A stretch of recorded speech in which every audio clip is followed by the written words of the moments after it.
reflective of the dwindling numbers we have present here and members of the public. But I will look to call the meeting to order at this time. And calling the meeting to order at 9:01 a.m. I'd like to acknowledge that we are in Mi'kma'ki, the traditional territory of the Mi'kmaq people, and that we're all treaty people. I see that we have the entire council here today. There are no regrets. I will look for approval of the agenda. Are there any changes or addition to the agenda as circulated, the draft agenda? Any changes, council? Any additions at this time? No. It's moved by Deputy Mayor Charlton. Is there a second to approval of the agenda? Councillor Carver, all those in favor? Carried. So we'll look for approval of the minutes for the April 8th meeting of council circulated, or pardon me, not the April 8th, our last meeting of council. Any conflicts of interest, council? Conflicts of interest to declare? No. Approval of the minutes for March 25th. Any changes, errors, omissions? Hearing none, I'll look for approval of the minutes for our March 25th meeting. Moved by Councillor Romero, seconded by Councillor Carver. All those in favor? Carried. Moving forward to the public comment section. We always appreciate hearing from the members of our community.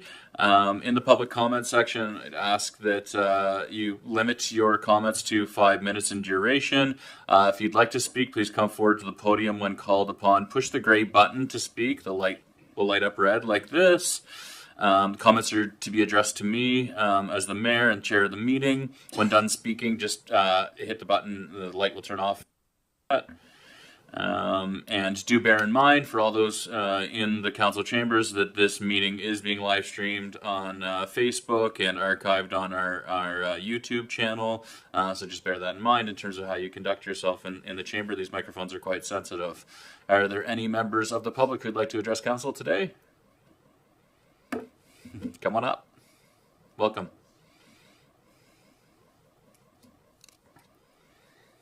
Good morning, Mayor.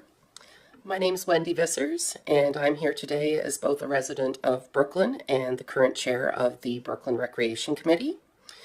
Recently, there have been a number of statements made to both you and the broader Brooklyn community, which are inaccurate, misleading, and in some cases designed to provoke unnecessary division, and we felt it was important to set the record straight about a few of those. In 2023, concerns about the safety of Hake Snow Playground were raised. Rob and Anthony employed some tactics by bypassing the process of bringing concerns directly to instead of bringing concerns directly to the Brooklyn Recreation Committee chair, and instead ambushing committee volunteers at our public AGM without warning and allowing them to prepare a response. As a committee volunteer at that time, I was tasked with addressing Ms. Anthony's concerns and consulted with the Canadian Institute for Playground Safety, the national organization which oversees playground safety standards and certifies inspectors on those safety benchmarks. In short, and as they explained to me, older equipment not meeting current safety standards is not an issue. To put it in perspective, when you own a home, you don't tear it down every time building codes change. You need to repair what needs to be fixed, and renovations are done to the new standards. It is the same with playground equipment. When an old piece of equipment is broken, it needs to be fixed. If it is beyond repair and poses a safety risk, it must be removed. To date, the Brooklyn Recreation Committee has ensured that each piece of playground equipment meets that threshold. During the same AGM, the issue of park insurance was also raised. As a relatively new board, our team followed up with our insurance company to ensure the park and the equipment was insured. At a follow-up meeting of the community, our committee presented that information. Our insurance continues to be reviewed every 2 years to ensure it is current. With this, Ms. Anthony's original motion to close the park immediately did not pass at that meeting. The suggestion that the answer provided when the issue was raised was that the region has tons of insurance is incorrect and ignores the time and effort put into finding the answers and presenting them to the community.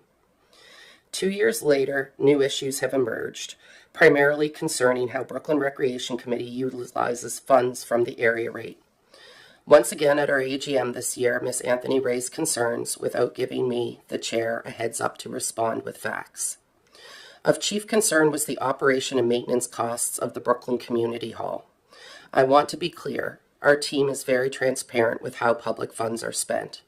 Our board is made up of volunteers with no full-time paid staff. A large portion of the area rate does go into the operation and maintenance costs of the community hall. In fact, our committee has been working hard to reduce those costs as much as possible. We have been reviewing service providers and recently made our first big investment via our efficiency project through Efficiency Nova Scotia, which aims to reduce our energy costs by 55% by using their rebate program. Statements have been made misquoting or misrepresenting the region's Policy 23 on area rates. Section 27 covers approved uses of area rate funds. And Part E, operation of small local community centers, is listed. Under Section 28, prohibited use of area rate funds.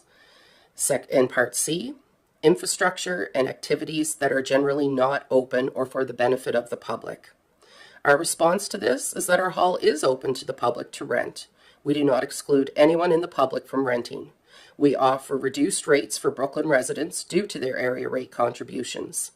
All programs we put on there are 100% open to the public, although pre-registration may be required for some of them for planning purposes to ensure we have enough supplies. We have even waived rental fees for certain groups doing public benefits, such as fundraisers for our local schools. Section D, under the prohibited uses, is for regional infrastructure, including community centers and other facilities that are designed to deter residents from accessing comparable services or programming in their home communities in Queens County. To this we say we are not in direct competition with the Amera Center or the new accessible playground beside it. Hank Snow Playground is nature-based with grass, trees, and open space. It offers different equipment and uses. It is in the heart of Brooklyn, not the outskirts, allowing families or children with limited transportation options to walk or bike to it. The community hall is open days and times the Amera Center is not. We don't offer exactly the same services. In addition to an upstairs space with a kitchen facility, we have another large space downstairs and a secure third room, which is the base for the Kinsman's weekly Kingo Bingo broadcasts. Other comments made express concerns about the financial burden of the area rate, especially with increasing tax rates. While assessment values of properties have increased, which is a provincial change, not a municipal one, last year the actual tax rate decreased to the lowest it has been in 5 years. Based on the amount Brooklyn Recreation Committee received in 2024 from the area rate and the number of households contributing to it, the average cost of supporting Brooklyn Recreation to each household is $38 a year. This amount funds the maintenance of Hank Snow Playground, the waterfront park in Brooklyn, and the community hall. For perspective, renting the full community room at the Amera Center for 1 hour is $57.50. Ms. Anthony expressed at our recent AGM that the Amera Center offers free rentals to all residents of Brooklyn because it is located in Brooklyn. After speaking to the Amera Center staff, I can report this is untrue. Any nonprofit organization can get a free meeting room rental, but all individuals pay the set rates. The Brooklyn Community Hall offers reduced rental fees to Brooklyn residents. A full day in the full community room at the Amera Center is $345. For Brooklyn residents, a full day at the hall is $60. Even that rate, combined with the average area rate contribution, is less than the Amera Center's community room. In closing, I would like to reiterate that in 2023, a vote was held for the ratepayers of Brooklyn to decide whether they wish to continue contributing to the area rate for the Brooklyn Cemetery Committee as well as the Brooklyn Recreation Committee. This vote was held after community meetings to inform ratepayers about who we are, what we do, and what the funds are used for. The community voted on continuing the area rate for both committees. The need to keep revisiting these topics and dispel misinformation is time-consuming for volunteers who have a lot on their plates with the committee, full-time jobs, families, and other community projects. It is disheartening when individuals choose to sling mud and constantly point out shortcomings instead of offering to get involved with creating solutions and aiding our community. Thank you. Thanks very much, Wendy. Are there any other members of the public who would like to address council at this time? Any other members of the public? Okay. Okay, council. We have no delegations or presentations to come before council today. I think that's a first for this council, so we'll take it. 7.0 is correspondence. We have received, there are 4 letters in the agenda package this morning. Thank you, Wendy. We've received a letter from the Royal Canadian Legion branch requesting installation of signs. If you look to the agenda package, any discussion, reflection on this ask? It wouldn't be producing the signs. The Legion would look to be producing the signs. They're looking to kind of fill the gap between when we take the flower pots down and when the Christmas wreaths go up on the hangers on the power poles throughout Liverpool. And I think this. So the ask is basically approval in principle for the municipality to undertake the work of installing and removing, so putting up and taking down of the signs, is what they're looking for us to consider. That this is the ask. I think it may make sense in my reading of the letter to gain an understanding of what sort of competing priorities there are for the staff who would be engaged in that work, and what sort of costs would be expected to be incurred just to facilitate this request. That's my sense, is that it might make sense to get some information from our organization about capacity and cost associated with facilitating the request. I'm not sure how other members of the council feel about the item. Deputy Mayor? Thank you. I know there have been some residents over the years talk about the signs that they have seen in other communities for the veterans, and I think that I think it's a good idea. I'm certainly in favor of the idea. It's my understanding that the Legions typically have the signs funded from family members and things like that, their donations. I had spoken with Todd Symes, who is the principal of the high school, and he had mentioned about the high school maybe wishing to try to take on something similar for graduating students. And I don't think at this time that they were prepared to come forward and ask for anything, but the time frames wouldn't line up anyway, so it wouldn't be an issue. I just wanted to note that that may come forward so council members are aware. But I think that it would be worthwhile to look for some information from staff about that and look to see how long they're put up in other communities so we can kind of gauge that. Thank you. Yeah, I mean that's right. I mean it's a way to commemorate veterans, past and present, who fought and served, for us, in that kind of November time frame. That's what they're looking to do. Any further discussion from council on it? Jenkins? I think the idea from the Legion was that the new signs would go up when the flower pots came down, and then their signs would come down when the wreaths went up. So it shouldn't be a real conflict or time problem with them doing it at the same time. It shows respect. It also is a nice touch to the streets, and the Wildcat Reserve has it done for their members, and it's really a nice addition to the community, so I'm full support of it.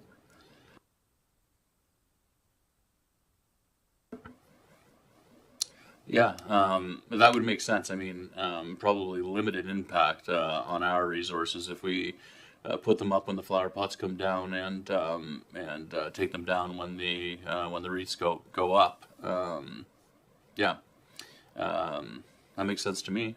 Okay, Councilor Merrill. I have seen them in Annapolis, and they look very nice. They're two-sided, and I'd have no problem with that. Thank you.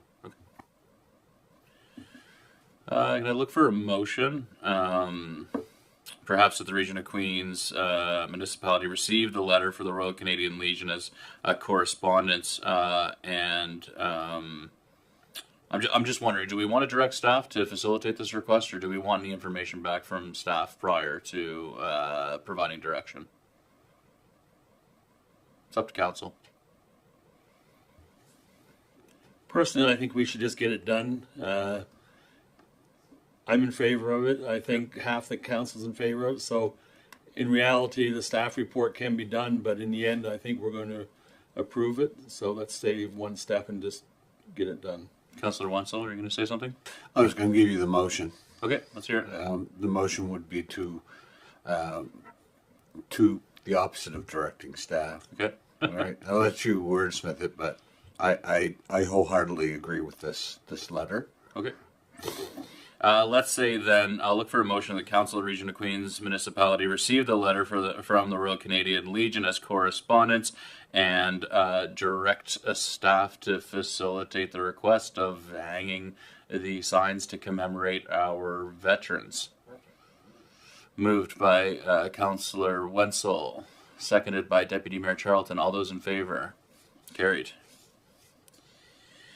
7.2 and 7.3 are from North Queens Active Living Society and Greenfield Recreation Association, respectively. Both are community-based organizations to support recreation and active living in kind of the north and central parts of the county, respectively. Each of them are asking for funding to support their ongoing programming and operations.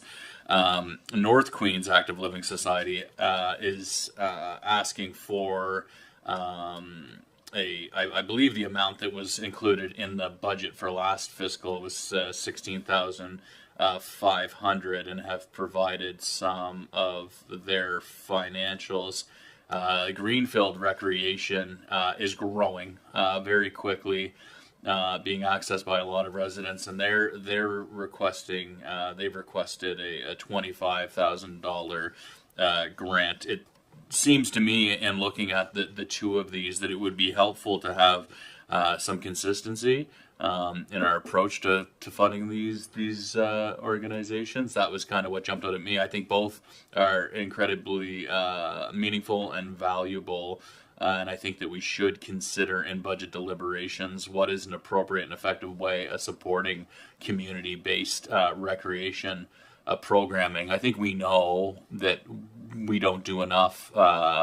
We don't do nearly as much in the Greenfield and Caledonia, in respective communities in other parts of Queens as we do down here, and just that we maintain recreational infrastructure with Queens Place and Mara Center and whatnot. So just wondering from council your sense of it in terms of how to best handle these two valuable but separate funding requests from the North Queens Active Living Society and Greenfield Recreation Association. Thoughts? Deputy Mayor Charlton? Thank you. The active living, that I believe that has been the same for the last 4 years prior. They do have to ask for it every year, and in their letter you'll notice that they've mentioned that if they knew that they had that money for 5 years, it would help them significantly with planning purposes, etc. So I think that is something that we should address. I'm also just thinking, and I know we've talked about it before, about the community investment fund. I think some of these things could certainly fall under that if we rework that policy a bit, and so maybe that's something we can discuss in the budget process, but I would be comfortable addressing these in the budget process personally, and am happy to support them. I just think that that would be the best time to address that. Thank you. Thoughts from other members of council? Just a question. The the Greenfield Recreation Association is asking for a grant. Well, they're asking for funds. Okay, because they got a great presentation. Did a lot of work on that, but I just noticed it says a 25,000 yearly grant request. So will that be $25,000 a year through grants or directly from council? I'm kind of confused. Yeah, my understanding of the ask, and I'm not sure, Councillor Jenkins, if you have any further clarity, but I believe that they're looking for at $25,000, per year. And I think to Deputy Mayor Charlton's observation as well, it's challenging for nonprofit groups when they don't have certainty from year to year. And I think for both of these groups, they're for the Greenfield Rec, they're looking at hiring a person because they have grown substantially, and they're looking at actually being able to staff a position. That whereas the North Queens Active Living Society does have that active living coordinator role within their organization, like a funded position as well. And so, my sense is that an approach that we could do is ask for staff to explore it a bit and give us some advice on appropriate funding levels to be referred to the budget process, and then we as a council could consider what we think is an appropriate funding levels for the two groups and what duration of funding would make sense as well. Because as someone who has interacted with and contributed a lot to nonprofits, I know that year over year uncertainty with respect to operational funding can be very challenging to ride out the ebbs and flows of it. And I agree in terms of also with Deputy Mayor Charlton's observations with respect to the parameters of the Community Investment Fund, which I don't know. It seems like there's oftentimes where things that should fall within the mandate of the Community Investment Fund come before council as individual asks. And so I do think that we need to do some work to make sure that program better encapsulates the need of community groups in our community. That's my sense of it. Further discussion, though, from council? Go ahead, Councillor Fancy. Yes, back here, I guess a few years ago, we talked about with North Queens trying to expand into Greenfield with their recreation programming, which never really worked out because you couldn't put it all together. That's why I like to see the idea of a new hire in Greenfield so they can be able to have their own, because they were being left out with any kind of programming. Mm-hmm. Yeah, I know the last time I spoke to Queens County Transit, I raised that too, in terms of being able to leverage the momentum and the assets of everything that's great that's going on in Greenfield and everything that's great that's going on in North Queens, and being able to see some overlap and facilitate access of residents enjoying and sharing in the recreational activities in both communities, in both Greenfield and Caledonia, and Harmony, that area in North Queens. So I agree, and probably having that a funded position will help with better coordination and facilitate better overlap. Yeah.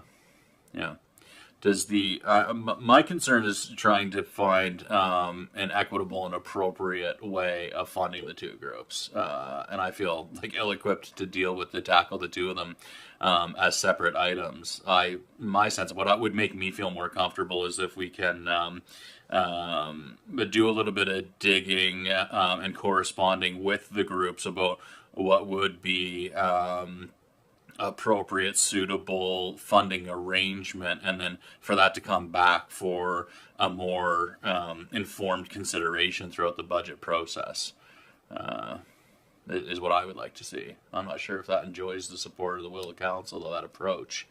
Of basically asking staff to do a little more digging to figure out, again, what is appropriate, suitable approach to funding these organizations in terms of duration and the level of funding.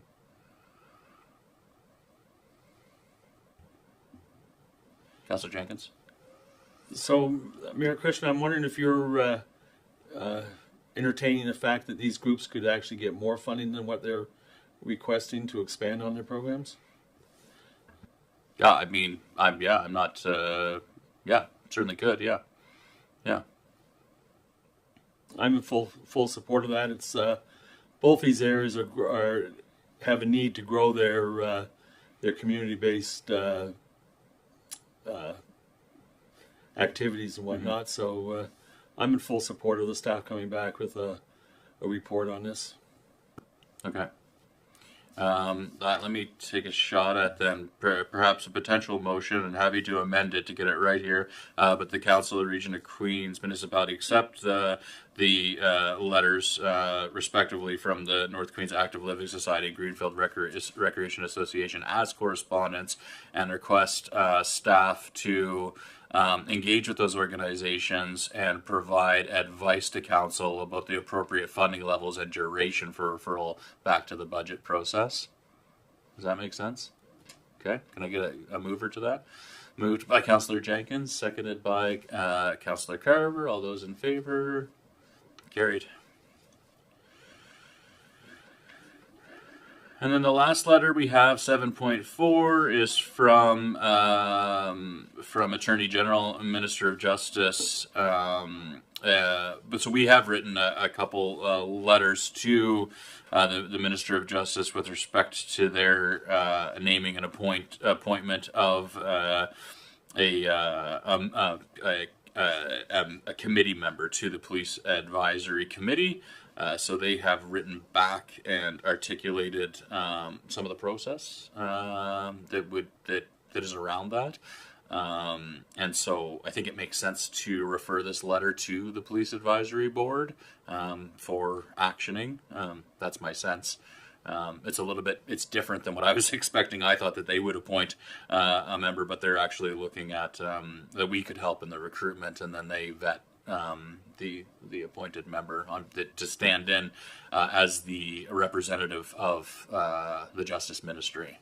It's kind of the approach. Okay, so did you want to speak to it, or okay, go ahead, Councillor Romero. So I just have a couple questions. Yeah. I'm wondering if we have done a formal application, or did we just forward a request for the position? Because it looks like in the letter here that you have to do a formal application, and I don't know if we've done that. Would you know, Yeah, if you want Dan? to speak to it, Dan. Yeah, so my my understanding would be that if there's interested community members that wish to be considered for appointment by the province to the municipality's police advisory board, they would submit their application to the province's process for agencies, boards, and commissions. The province would then review the applications and make an appointment to the municipality's police advisory board. So great opportunity in a council meeting or perhaps on our website to encourage interested community members to submit their application through the province's process. So I have another question. It says about scheduling of orientation training. Do we have anything set up or in place for the members of the board, or could we, please? My understanding is that orientation or training would just be for the individual who's appointed as the ministry representative, not for the broader committee membership. I could be wrong there, but that's my reading of it. Is that is that your reading of it, Dan?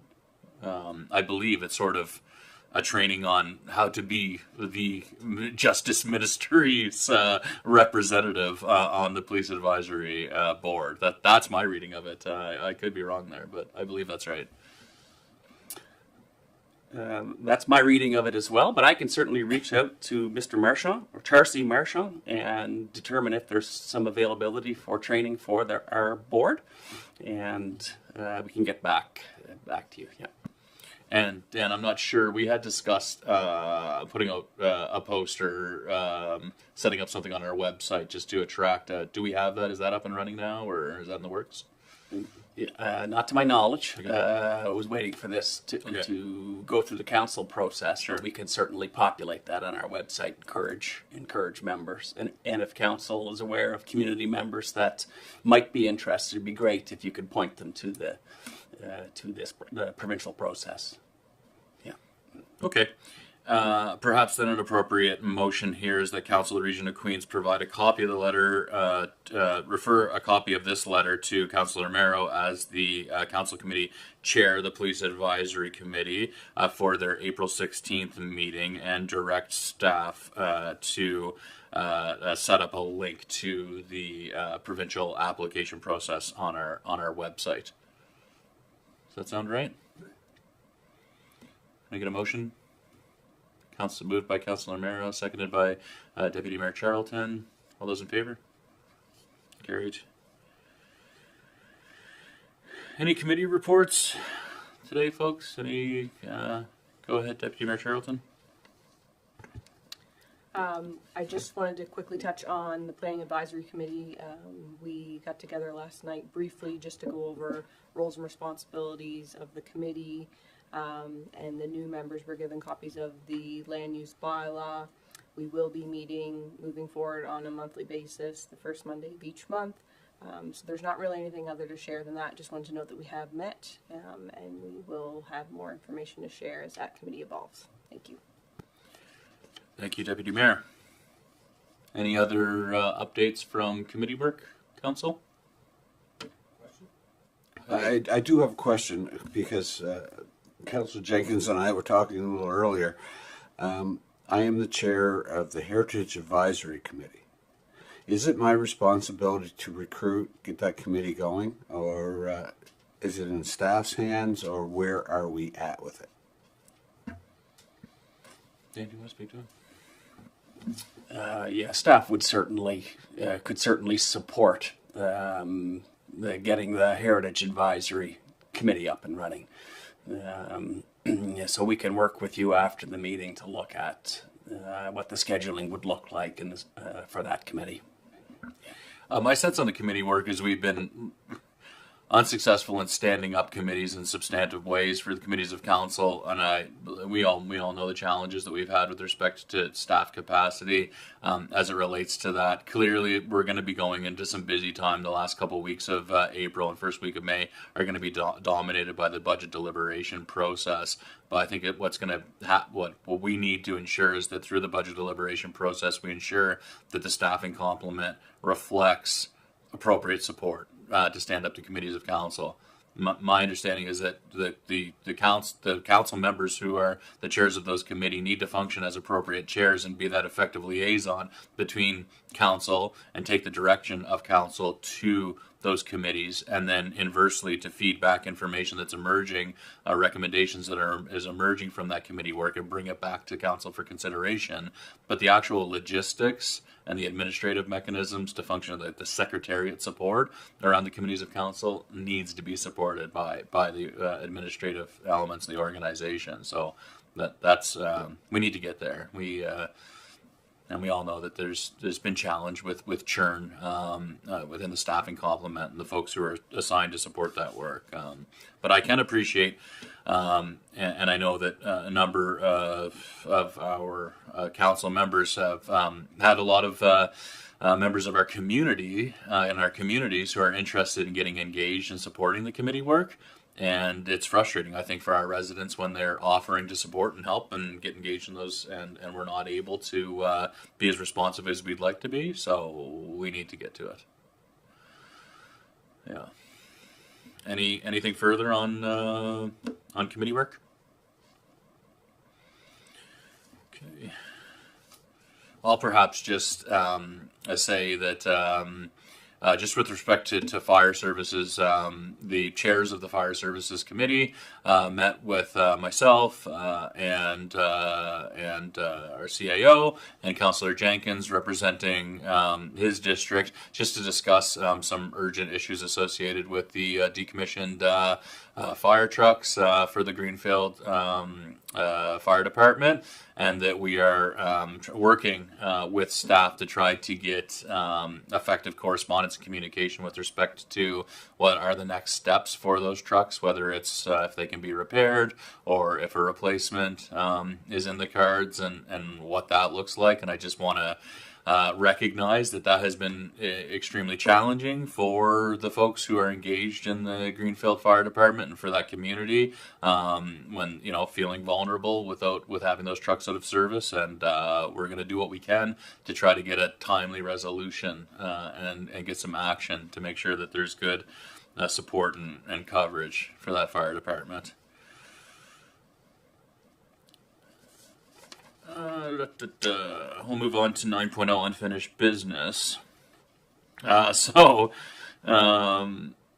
Thanks to Kate. Kate's first meeting of council and in preparation of the minutes, and what she realized that I hadn't obtained a mover or a seconder to the motion with respect to sending Deputy Mayor Charlton and I to the spring NSFM conference. So we didn't have a valid motion at all, which is not where we want to be. So what I am looking for is to actually have an effective motion to the effect that the Council of the Region of Queens approve attendance of the Nova Scotia Federation of Municipalities 2025 Spring Conference for Mayor Christian and Deputy Mayor Charlton. Can I get a mover? Okay, I'll say it's moved by Councillor Merrill and seconded by Councillor Jenkins. All those in favor? We voted on it last time. Carried. We just voted on an invalid motion. But that was a valid one. So thank you. Thanks, Council. Thanks, Kate, for catching it. She's a quick study.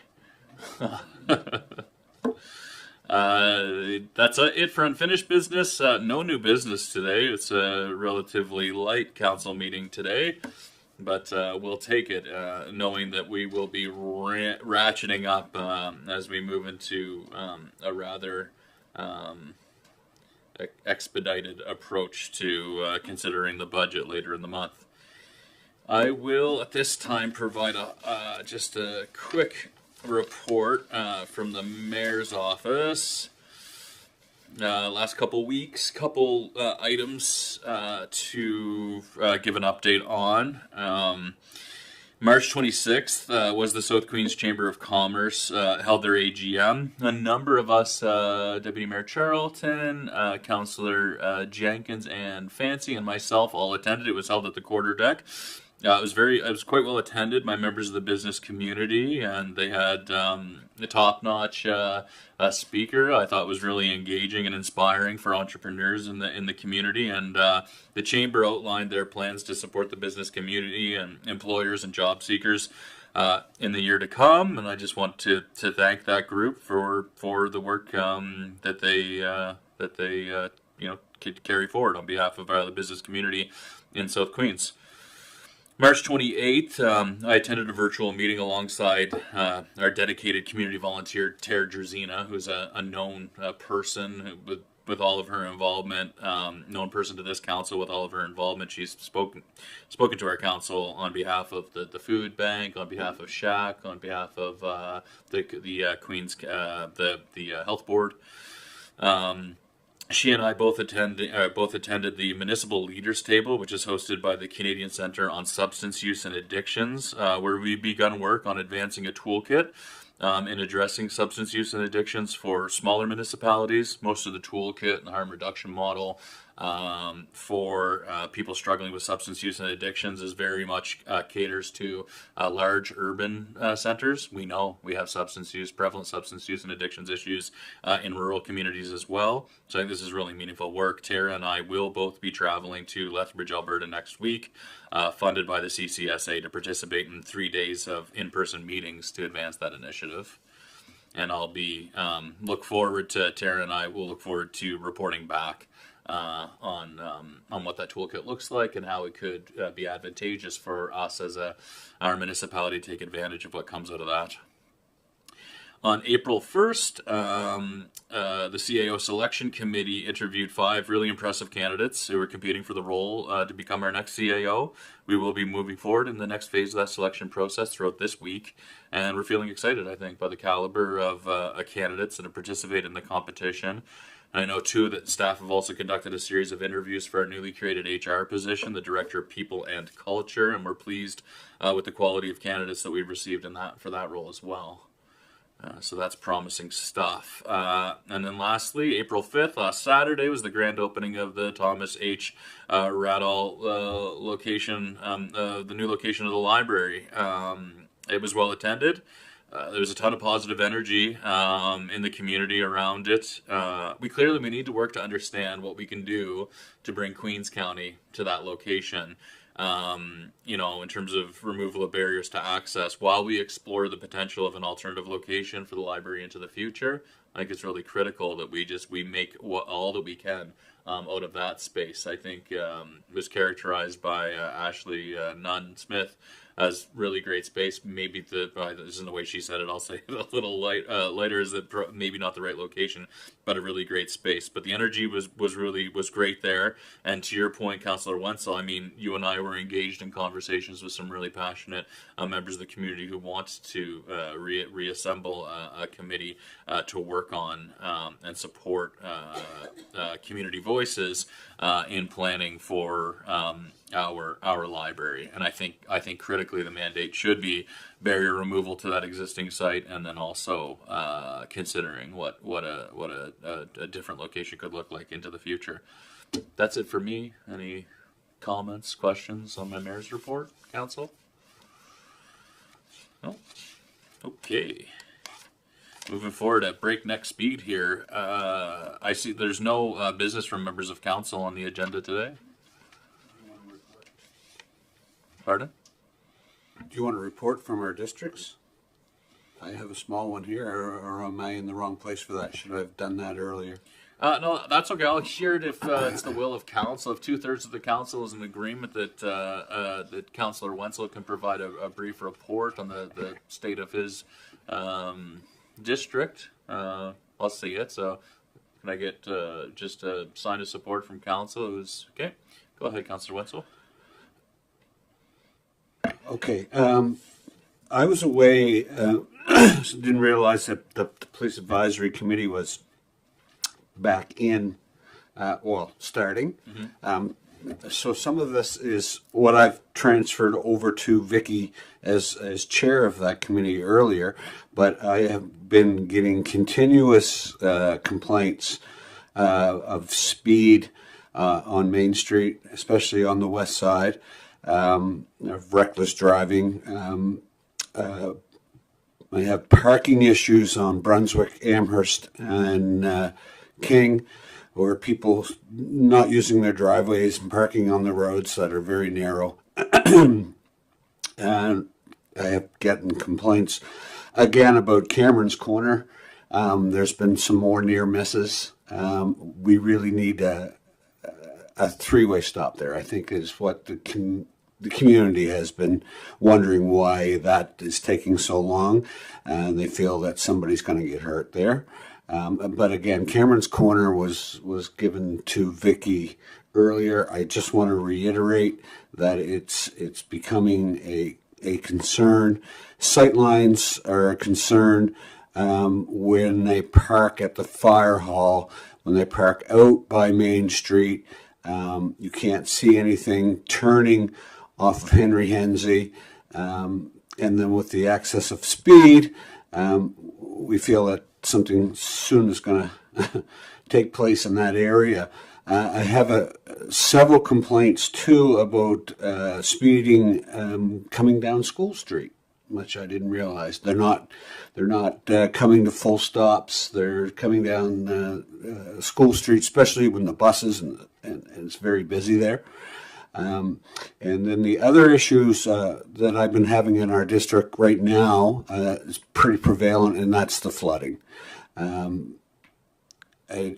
don't know where this goes, but continuous flooding. I know as personally, so far in April, I've had 2 days of 2 feet of water in my basement, and so has a lot of my neighbors.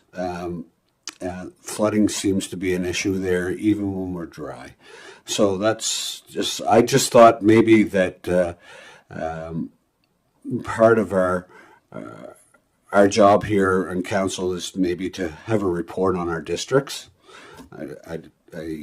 So I will continue to do that, but that's what I have so far. Thanks.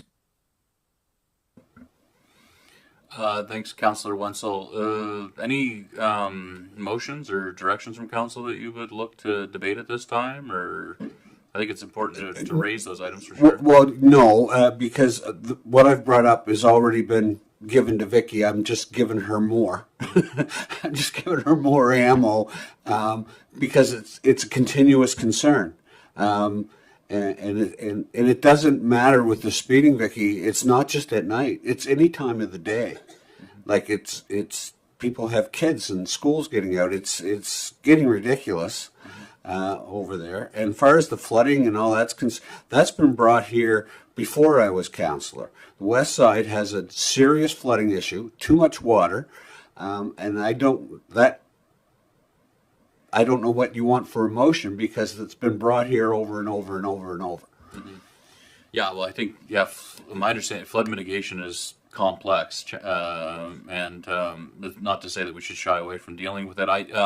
But just biting it off in bite-sized pieces. I know something that we've discussed a number of times is deployment of those speed radars that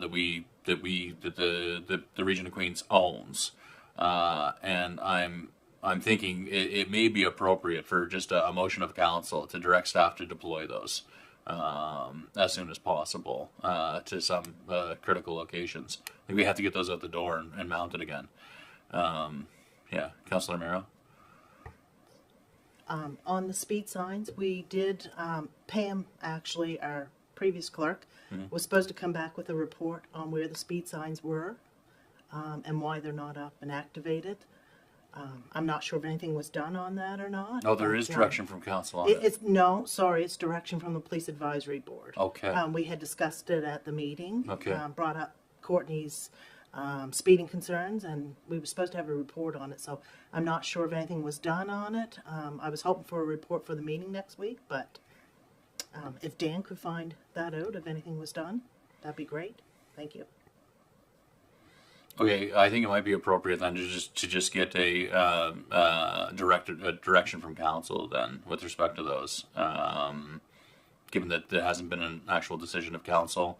I mean, my sense is that it probably Pam left the organization not long after that meeting, so I doubt if there has been substantial progress on that file. I don't know that to be sure, but I think that there would nothing to stop us from looking for a motion like that the Council of the Region of Queens directs staff to provide language here, maybe to deploy those speed radar signs in critical locations as soon as possible. Deputy Mayor Charlton. Thank you. I'm just thinking how to wordsmith that because it was certainly my expectation when the previous council approved funds for those that they would be used on an ongoing basis. It seems that they were only deployed when we had engineer summer students, and I think they sort of came to an end when those students left our organization. I know I encouraged many residents in my area to go online and fill out the form to ask for one, which many council members did. I'm concerned at the amount of backlog that would be present because I've had lots of complaints about, people, they took the steps to ask for them in the areas that are concerned, but they haven't heard anything back. The signs haven't popped up. So I think it would be fair to say that there's probably quite a wait list for them. I think maybe the motion needs to say direct staff to redeploy the speed signs and continue to do so on a regular basis, because I think that was the expectation, at least from the previous council and our community members, when we're going to spend money on those signs. They're for data so that we can say to our staff sergeant, these are the problematic areas and these are not, because in the early stages of those signs, some areas that people had said there was excessive speeding, it wasn't actually the case, and some there were. So it will help us, I think, also moving forward in the future to see where we should consider putting one permanently. Like in certain areas, like on Waterloo, for example, I get a lot of complaints about that area where the middle school is. Maybe that's a place that one ends up there permanently, and there's certainly other locations that would warrant that as well, but we need to be using these on a regular basis to be able to get that data to provide it to our staff sergeant, which is where these speed signs came into place. The staff sergeant had suggested we get them so we could move forward in addressing these issues in our community. I agree with her wordsmithing, but just for example, when they were set up last time, there was a lot of people over in our area that requested too, right? So when they turn it, Henry Hensey seems to be the worst, because then they just gunner down Main Street or Cameron's Corner and through. Well, they put the speed sign up by the well and facing Milton. So they have to be strategic when they're putting these in, and they have to understand where the complaints are coming from. Councillor Fancy?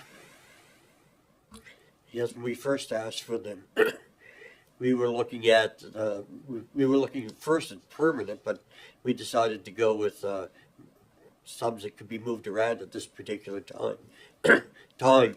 And I know that even talking with some of the staff, I think it takes a lot of man hours. I think to set it up, and then you got to go at the end of the day and get the information and things. So it's I think it's been the man hours has been the issue.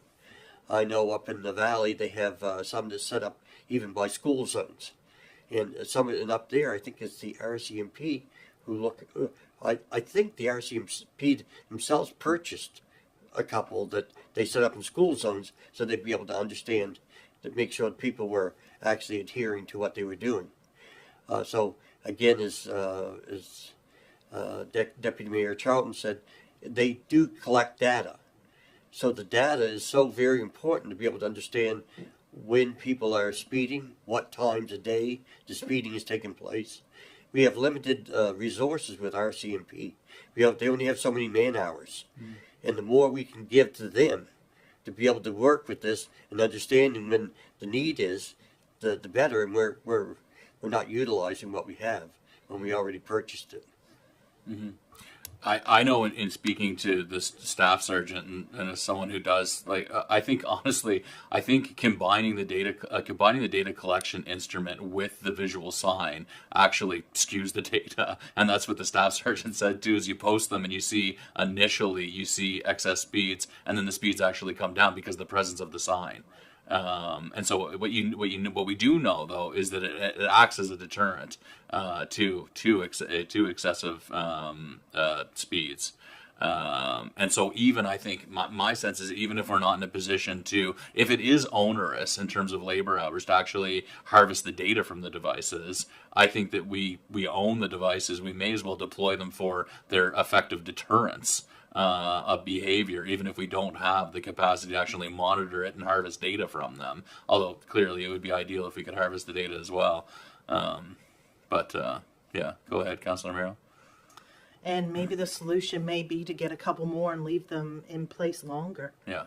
Because there is excessive speed all over Queens County. So there's many places that could use them. Yeah. Councillor Jenkins. I'm just curious of one thing, since we pay the RCMP for their services, does the region of Queens get the money from speeding tickets and whatnot that they dole out?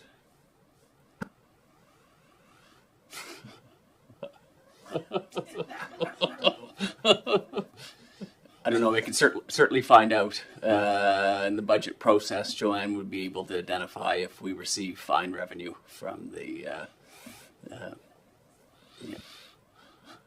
At the risk of, and I'll borrow a phrase from our esteemed CAO, at the risk of sounding saucy, I don't think that the revenue is very high because I don't see a lot of roadside stops. In any case, Councillor Fancy. Yes. One other thing that came out of that, when we first put them up initially, I think there was some concern that what you do is when you put those out, initially the speed comes down, everybody starts following, but then you take it away and they go back up to the same speed. That happens somewhat, but also too what happens is sometimes people, it's about training. It's like when you drive up to on the west side of the river, you just fly along, you don't even look at what the speed is until it's brought to your attention. And sometimes that's just a matter of teaching, and all of a sudden we all start getting a little better at it. And that's hopefully it's a teaching tool too, without the cost factor. Yeah, I wish it was practical to have them on every telephone pole. I never had to look at the speedometer, you know. Just but perhaps Deputy Mayor Charlton, is there a motion here? I move to direct staff to redeploy the speed signs and continue to do so on a regular basis. Okay. Deputy Mayor Charlton has moved. Is there a second to the motion? Councillor Marrow, all those in favor? Carried. When you say, Councillor Wenzel, when you say Cameron's Corner, is that the number 3 and where it turns up to Old Port Mattoon Road there? Correct. Yeah. Correct. Okay. I'm not sure what would be required from, like, what is the appropriate process of, I mean, that, as someone who hasn't lived in Queens County my entire life, I always thought that was crazy, that the stop sign is where it is. And I was always my understanding and the explanation that people gave to me is that, well, this was the number 3. This is the highway. And so that's how that's the flow of traffic. But it is a peculiar intersection. I worry if you change it, no one will know what to do because it's just Of course, yeah. It took people a while. Or down in the parking lot at one time, there wasn't a stop sign coming from Main Street. You just looped around. Right. The stop sign was on the other end. Right. So it takes people a while. But it's the people that don't live here that are coming in from the western, and they don't know what they're doing. They don't know what they're doing. You know, they're coming in from the western. They're either stopping and looking, and they stop where they shouldn't. And there's no signaling. There's a lot of times, like if you're coming from Milton and you're at that stop sign, and there's people coming, sometimes they turn to go to the western. They don't even signal. Right? No, it's a confusing. No, it's really, if it was a three-way stop, and I don't know if you send that to the traffic authority. Yeah, what's the appropriate process of considering the safety or potential changes to an intersection? I'm not familiar with the location. Do we know if it's provincial road or municipal roads? Well, it's in town, but it's part of the 3, though. So I know that they weigh in on some stuff. Yeah, it is in town, but it's part of the 3.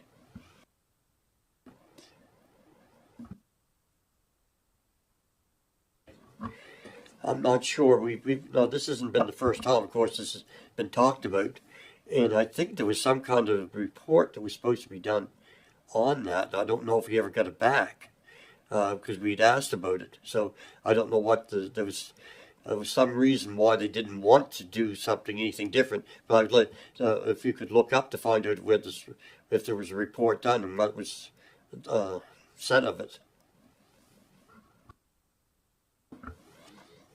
Is that something we can leave with you, Dan? Okay. Thanks, Councillor Wenzel, for raising those concerns. Anything else? Any other items of business from council?